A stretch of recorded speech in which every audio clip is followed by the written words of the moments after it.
In 1954, a father in Akron, Ohio, fixed a leaking kitchen pipe with a strip of inner tube, a hose clamp, and 12 minutes of his evening before supper.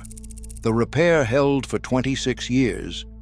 When his son finally renovated the kitchen in 1980, the plumber who cut out the old line stopped, looked at the patch, and asked who had done it. The son said, "My father." The plumber said, "He should have charged for that." A plumber today charges $385 just to walk through the door. That father charged nothing. He simply fixed what broke before his wife asked him to. They could fix anything, not because they were trained, but because they had been raised in homes where a broken thing was a problem to be solved, never a product to be replaced. A father in the 1950s carried in his hands the accumulated knowledge of 3 generations, Depression-era thrift, wartime improvisation, and the quiet pride of a man who refused to be helpless inside his own house. We did not inherit that knowledge. An entire industry was built on convincing us we did not need it. They were wrong. We needed it. We just did not know what we were losing. Number 26 on this list stops a running toilet in 90 seconds using a part that costs less than a postage stamp. Number 14 rebuilt a kitchen drawer that outlasted the cabinets around it by 30 years. And number 1, the most fundamental thing a 1950s father did before touching any broken object in his house, has been so completely erased from American life that an entire repair economy now depends on you not remembering it. These 30 tricks were not chores. They were the silent curriculum of American fatherhood, the way a man told his son, without ever saying it, that a house was something you held together with your own 2 hands. That chain has been broken. This is what was on it. Hit that subscribe button. Let us count down the 30 forgotten fix-it tricks every father knew in the 1950s that could save you $5,000 today. Number 30. Resetting a loose doorknob with a wooden matchstick. This was the 5-second repair every father did without breaking stride.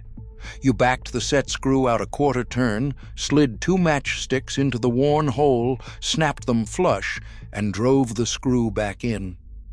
The wood swelled into the threads, tight for another 15 years. For a father with 3 children and a bathroom door that had to close, this was not a repair. It was a refusal to let small things become big things. Every house built before 1960 had screws working loose in soft pine framing. Matchsticks were the universal answer, taught from father to son without a single written instruction. He did not fix the door. He told the house it was not allowed to fail. Number 29. Silencing a squeaking floorboard with talcum powder. You sprinkled the powder into the seam, worked it down with a putty knife, walked the board until the squeak was gone. The talc bedded into the gap where dry wood rubbed dry wood. 4 minutes. For a father whose newborn had finally fallen asleep, that silent floorboard was worth more than any tool in the basement. Pre-war oak subfloors shrank 1/16 of an inch per decade. And every American father born before 1940 knew this without being told. The squeak was not a defect, it was the house aging. He answered it. Number 28. Re-gluing a veneer bubble with a warm iron. You laid a damp cloth over the bubble, pressed a household iron on top for 30 seconds, weighted it with books overnight. The old hide glue softened, reset, bonded clean. Furniture made before 1955 was assembled with animal-based hide glue, which remained reactivatable for the life of the piece, a property modern synthetic adhesives deliberately do not have. For a father whose dining table had been his own father's, this was not refinishing. This was honoring an inheritance. The veneer lay flat by morning. The table stayed in the family. Number 27. Patching a worn linoleum tile with shoe polish and wax. You rubbed brown polish into the wear pattern, buffed it level, sealed it with paste wax worked in with a clean rag. Invisible from standing height. Armstrong and Congolium linoleum from the 1950s was made of linseed oil, cork, and pigment, cured into burlap, porous enough to accept polish the way leather does, a property no modern vinyl tile shares. A father did not replace a floor for a single worn spot. He blended it. The floor remembered the polish. The polish remembered the floor. Number 26. Stopping a running toilet with a new flapper. You shut the supply valve, drained the tank, unhooked the chain, lifted off the rubber flapper, and pressed a new one into place. 3 minutes. The American standard tank design from 1947 forward was deliberately built for homeowner service, every part replaceable with hand pressure alone. For a father who heard water running at midnight, the fix was not plumbing. It was the refusal to pay for water he was not using. He did not call anyone. He never did. Number 25. Rehanging a sagging door with a longer screw. You unscrewed the top hinge, replaced the short factory screw with a 3-inch wood screw that bit into the framing stud behind the jamb, and tightened it down. The door lifted 1/2 inch, closed clean. Carpenters in the 1950s knew that every interior door would sag within a decade as the house settled. The 3-inch screw was the universal correction written into the trade by men who had hung 10,000 doors. The fix took 2 minutes. It corrected 10 years. Number 24. Resealing a leaking gutter with roofing tar and a putty knife. You climbed the ladder before the sun got high. You scraped the old seam clean, troweled black tar into the joint, and pressed it flat. The seal lasted 12 years. Galvanized steel gutters were standard from 1945 to 1970. Every father who owned one knew the seams failed in the 8th year, and the tar can in the garage was as expected as the snow shovel. For a father whose basement flooded every spring until he fixed the gutter himself, that climb was not maintenance. It was the protection of everything below it. Number 23. Quieting a banging pipe with a piece of cork. You found the spot where the copper line rattled against the joist. You wedged a cork pad between the pipe and the wood, and the banging stopped. Copper plumbing replaced lead throughout the post-war housing boom, and water hammer became a defining sound of the American basement, answered everywhere by the same scrap of cork from a wine bottle or a bulletin board. For a father whose wife had been kept awake for 6 months, this was not plumbing. This was peace in his own bedroom. Number 22. Tightening a wobbly chair with a wedge of scrap pine. You knocked the loose rung free, whittled a thin pine wedge with your pocket knife, coated it with hide glue, drove it into the joint as you tapped the rung home. Solid by supper time. The kitchen chair was the most repaired object in the post-war American home. Sears Roebuck sold matching sets of 6, and the rungs always failed first under children climbing on them. For a father with 4 children and 1 set of chairs, this kept a family eating at the same table for another 15 years. The wedge came from a scrap headed for the burn pile. He did not let the table break apart. So the family did not either. Number 21. Sharpening a dull lawnmower blade with a hand file. You pulled the spark plug for safety, flipped the mower, clamped the blade in a vise, drew a mill file along the cutting edge at a consistent angle until the burr stood up clean, 20 strokes per side. The Briggs and Stratton reel and rotary mowers that filled American garages by 1955 were designed to be sharpened at home, and the owner's manual included the angle. For a father who mowed half an acre every Saturday, a sharp blade was the difference between an hour and 3. He did not buy a new blade. He restored the one he had. There are men alive right now in nursing homes across this country who could walk into your house, look at every problem you have been ignoring for 2 years, and fix all of it in a single afternoon with the tools already in your basement. They are not being asked. Their sons did not learn because their sons were told that learning was unnecessary. Their grandsons cannot ask because they do not know what questions to ask. The knowledge is not in books. It was never in books. It lived in the small moments when a father said, "Hand me that," and a boy watched what came next. Those moments stopped happening sometime around 1978. We have not gotten them back. Number 20, reseating a loose tile with construction adhesive. You pried the tile free, scraped the old mortar clean, applied a bead of adhesive, pressed the tile back with a twist, and weighed it with a brick overnight. The tile held for 30 years. Mid-century ceramic bathroom tile was set in cement mortar that became brittle by year 15, and every father who owned a post-war bathroom learned to reseat the loose ones before water reached the subfloor. He did not call a tile man. He answered the small problem before it became the large one. Number 19, fixing a sticking window with a bar of soap. You raised the sash, rubbed a dry bar of soap along both runners, and worked the window up and down 4 times. The wax bedded into the wood. The window slid clean. Double-hung wooden windows in pre-1965 American homes swelled in humidity and stuck every July. And the soap bar trick was passed down through generations of fathers without ever being written in a manual. For a father in August with no air conditioning, an opening window was the difference between a sleeping family and a sweating one. The fix lived in the soap dish. Number 18, patching plaster with a mix of plaster of Paris and white glue.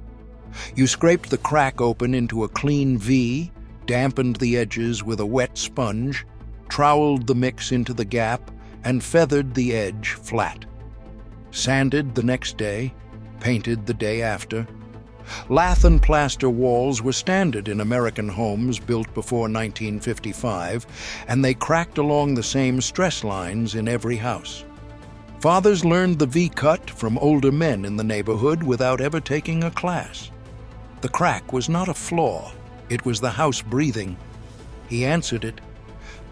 Number 17, stopping a faucet drip with a new washer. You shut off the supply, unscrewed the packing nut, lifted out the stem, pried off the rubber washer, pressed a new one into place. 5 minutes. American compression faucets were standardized after 1948, and every hardware store in the country sold the same 15-cent assortment pack that fit every brand. For a father who would not tolerate waste, the drip was not a maintenance issue. It was a moral position. 4 gallons a day, stopped by a rubber disc the size of a dime. Number 16. Re-stringing a sash window with new cord. You pried off the side stop, lifted out the sash, untied the rotted cord from the iron weight, threaded fresh sash cord through the pulley, tied it off, reset everything in reverse. The window worked like the day the house was built. Cotton sash cord was sold in every American hardware store from 1900 to 1975 because every wooden window in the country used the same counterweight system. For a father raising the bedroom window for his wife in summer, the fix was not historic preservation. It was the simple expectation that the house still worked. Number 15, lubricating a squeaking hinge with pencil lead. You worked a soft graphite pencil into the hinge pin, swung the door 6 times, and the squeak was gone. Graphite did not attract dust the way oil did, so the fix held for years. The 1950s, father knew oil was a short-term answer that would gum up by the next winter. The pencil came from the same drawer as the rent envelope. For a toddler napping behind a squeaking door, this was a 5-second miracle. The pencil wrote nothing that day. It said everything. Number 14, rebuilding a broken drawer with wood glue and clamps. You knocked the failed joint apart, scraped the old glue from both surfaces, coated them fresh, fitted them tight, and clamped them overnight while wiping the squeeze out with a damp rag. The drawer rode smooth for another 40 years.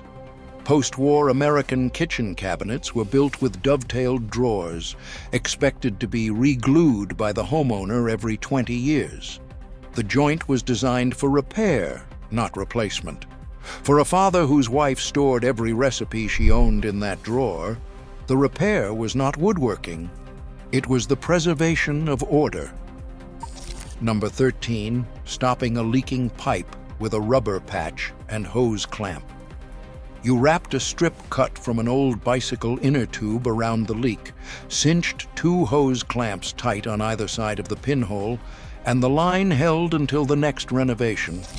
Every American father who lived through the war remembered the rubber rationing of 1942, and the lesson it carried: a bicycle inner tube was not trash, it was reserve material. For a father at 10 o'clock on a Sunday night with water spraying into the basement, the patch was not a compromise. It was the application of intelligence to a problem that did not respect business hours. Number 12, repairing a torn screen with a clear nail polish patch. You laid the screen flat, pulled the torn edges back into alignment, brushed clear polish across the tear, and let it dry. Invisible from 3 feet. The flies stayed outside.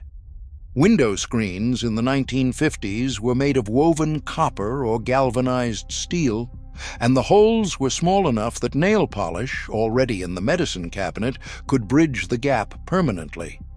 For a father in a summer kitchen, the screen did not need to be pretty. It needed to work. It worked for another 8 years. Number 11. Adjusting a misaligned strike plate with a chisel.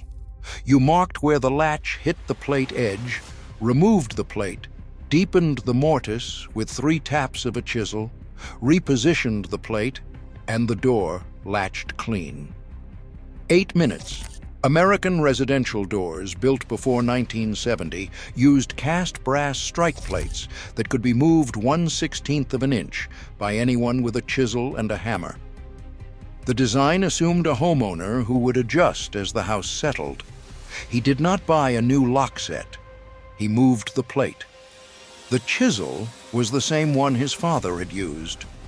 In 1950, the average American household spent close to nothing on professional home repair services. By 2023, according to research compiled by Home Advisor and the Joint Center for Housing Studies at Harvard, the average American household spent over $3,000 a year on home maintenance and repair.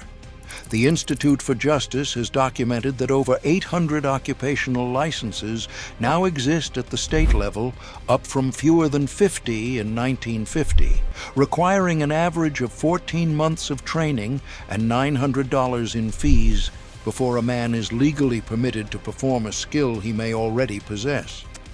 The American home services industry now generates over $600 billion annually. None of that money existed in the 1950s economy because it had no reason to exist. The houses did not get harder to fix. The men inside them lost the knowledge that they were the first responder to their own broken things. Number 10, recaulking a tub with steady hands and a wet finger. You stripped the old cracked caulk with a razor scraper, cleaned the seam with rubbing alcohol, ran a continuous bead of fresh caulk, and smoothed it with a finger wetted in soapy water. The seal held for 12 years. Cast iron tubs installed during the post-war housing boom required recaulking on a predictable cycle, and every father with a wet finger and 10 minutes performed the same ritual. The wet finger was not improvisation. It was the trade tool every father owned. Number 9, fixing a stuck lock with graphite powder. You squeezed graphite from a small tube into the keyway, worked the key in and out 6 times, and the lock turned smooth. Oil gummed up over time. Graphite did not. Schlage and Yale residential locks of the 1950s were designed around graphite lubrication, a fact printed on the tin itself, and forgotten by an entire generation that switched to spray oil. For a father whose front door had stuck through every cold snap for 3 winters, this was the cure he should have done the first year. He answered it on the second. Number 8, re-gluing a chair rung with hide glue and a tourniquet of clothesline. You heated hide glue in a tin can set in hot water, brushed it into the loose joint, fit the rung home, wrapped clothesline around the chair legs, and twisted it tight with a stick to act as a clamp. By morning, the chair was sound. The Spanish windlass tourniquet was a technique borrowed from sailors and taught in every shop class in America from 1920 to 1965. A father with no proper bar clamps was not improvising. He was using the trade as it had always been used. Number 7, cleaning a clogged drain with a coat hanger and boiling water. You straightened the hanger, bent a hook on one end, fished out the hair clog, followed it with a kettle of boiling water poured straight down the drain. The line ran clear in under 5 minutes. Cast iron drain pipes installed in American homes before 1970 were forgiving of mechanical cleaning in a way modern PVC is not. The hanger could not damage them, and every father knew this without being warned. The clog was not a plumbing emergency. It was a Tuesday. Number 6, patching a hole in drywall with cardboard and joint compound. You cut a cardboard rectangle slightly larger than the hole, threaded a string through its center, pushed it into the wall sideways, pulled it flat against the back of the drywall, then layered joint compound over the front in 3 coats.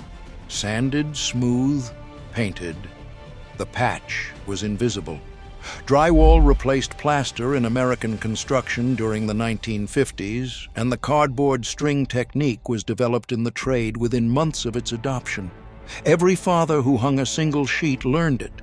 The cereal box was not trash, it was material in waiting. Number 5, reviving a dead car battery with baking soda and water. You disconnected the terminals, scrubbed the corrosion with a paste of baking soda, rinsed with clear water, dried the posts, and reattached the cables tight. The battery turned the engine over the next morning. Lead-acid car batteries from the 1950s could be revived from a dozen near-deaths by removing the sulfate buildup that masqueraded as a dead cell, a procedure printed in the owner's manual of every American car sold before 1972. For a father who had to start a car at 5:30 to make the shift, this was the difference between a paycheck and an excuse. Number 4, sealing a leaking roof shingle with roofing cement and a putty knife. You climbed up, lifted the curled edge, troweled black cement underneath, pressed the shingle flat, weighted it with a brick until the cement set. The repair held until the roof was finally replaced 18 years later. Asphalt shingles of the 1950s carried a 20-year warranty and were expected to be patched 4 or 5 times during that life. The homeowner climbing his own roof was the design assumption, not the exception. He did not extend the warranty, he honored it. Number 3, quieting a noisy radiator with a bleed key. You held a small cup beneath the valve, turned the key a quarter turn until air hissed out and water began to drip, then closed it. The radiator heated evenly the rest of the winter. Cast iron radiators heated nearly every American home built between 1900 and 1960. And the brass bleed key lived in the kitchen drawer next to the bottle opener. For a father whose family had been cold in 3 bedrooms for 2 months, the fix took 90 seconds per radiator. The cold was not the house. It was the AIR trapped in the line. Number 2, restoring a worn wooden handle with linseed oil. You wipe down the dry gray handle of a hammer, an axe, a shovel with a rag soaked in boiled linseed oil. Let it sit. Wiped off the excess, once a year. The wood drank the oil and stayed sound for 60 years. Hickory and ash tool handles dominated American hand tools from the founding of the country until 1975, and linseed oil maintenance was the universal practice. The can sat on the same shelf in every basement in America. For a father whose tools had come from his own father, this was not maintenance. This was inheritance care. The handle did not wear out. He did not let it. Number 1, looking at the broken thing before doing anything else. That was the whole skill. Before the phone call, before the trip to the store, before declaring it beyond saving. A father in the 1950s walked up to the broken object, set his coffee down, got close enough to see it, and looked. He moved the parts with his fingers. He felt where the resistance was. He listened to the sound it made. And 9 times out of 10, in the first 3 minutes of looking, he found the problem. A loose screw, a worn washer, a bent pin, a clogged hole, a thing that had simply shifted out of alignment. The fix that followed was almost never the hard part. The willingness to look was the entire trade. It was not handiness. It was the belief that he was the man responsible for the house he stood inside. None of these repairs required certification. None required a license, a permit, a subscription, or a service plan. They required a father who believed, without anyone's permission, that the house he lived in was his responsibility, not the responsibility of a contractor, a warranty, or a 1-800 number. That belief produced men who could hold a home together with a pocket knife, a coffee can of salvaged hardware, and the absolute refusal to be defeated by something as small as a leaking pipe. Their hands knew things their minds had stopped narrating. The work was automatic, quiet, and finished before anyone noticed it needed doing. We did not lose the tools. The tools are still in basements across this country, hanging on pegboards behind boxes of Christmas decorations. We lost the hands. We lost the voice that stood next to us when we were 9 years old and said, "Watch, I will only show you once." That voice is not coming back. But the skills it carried are still here, written in old manuals and the memories of men who would tell you everything they knew if anyone asked. Ask, while there is still someone left to answer.